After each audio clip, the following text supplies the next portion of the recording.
पढ़े के बेरा माइक हाथ में आ गए सरस्वती के कृपा भई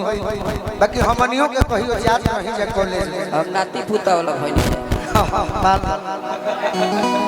एगो नाती तो समय मो छिलवा के कोरस करता का करी ठकुराई आधा छीन देला त गीत याद करल जब विद्यालय देखनी है प्रशासन जी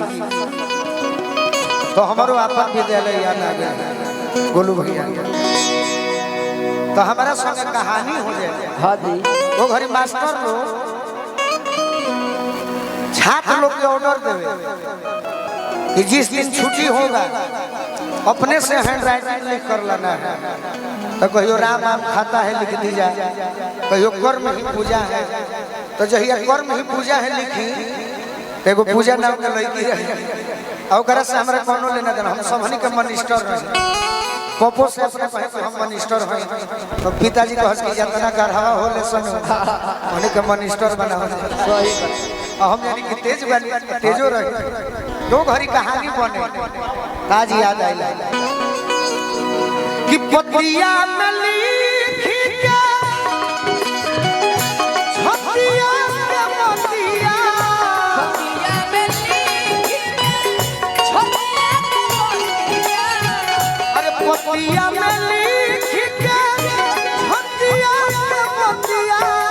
भेजले दिया किताब में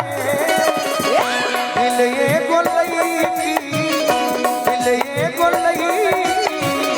कॉलेज के हमारा बगले बिया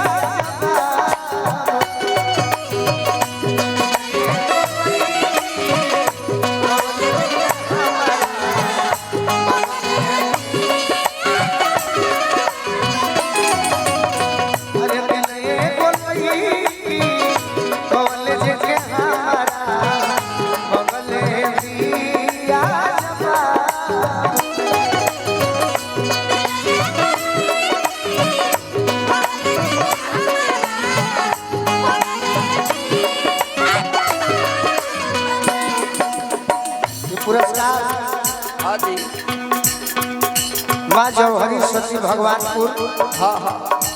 11/10/2024 सांस्कृतिक प्रोग्राम बा दुगोला व्यास संतोष सिंह जी सिवान व्यास रंजन यादव जी पटना दोनों कलाकार लोग बड़ी सुंदर हो और 11 तारीख के जरूर जाइए गांधी जी भगवानपुर हमारा उपाध्याय जी मास्टर साहब भुआ छपरा से आशीर्वाद दिले भाई दिल ये गोलई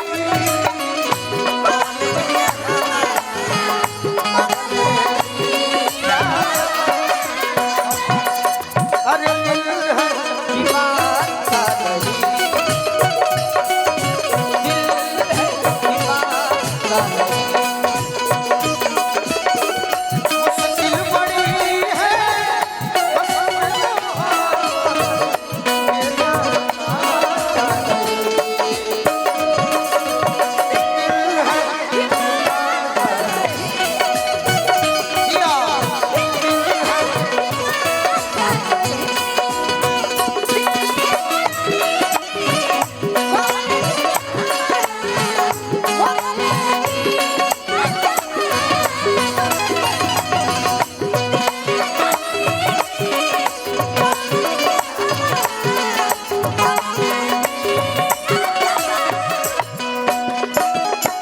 गाँव भगले का पूछले सके काहे भाई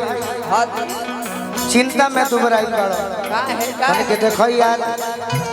एगो तो कॉलेज के बाद औ लड़की के बाद और तने ना और कुछ चाहती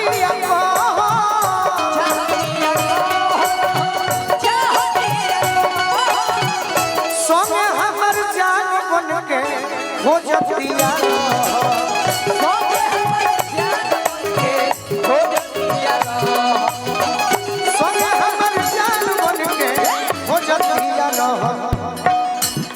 दिन चाहे चाहे अरे चाहे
हमार मित्र हो सनी बाबू कहले भैया बा के मित्र हम अनिला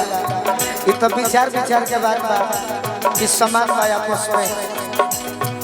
करे ले पढ़ाई संगे हमारे क्लास में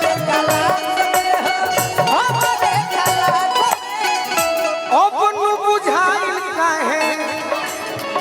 बैठल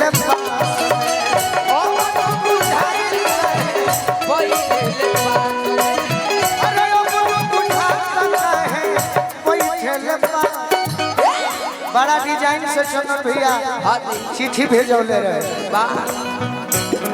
कि मारी गई तो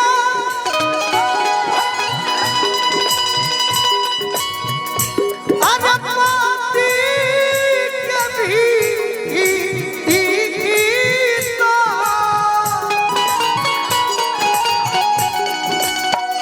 मारी गई तो पति कभी तो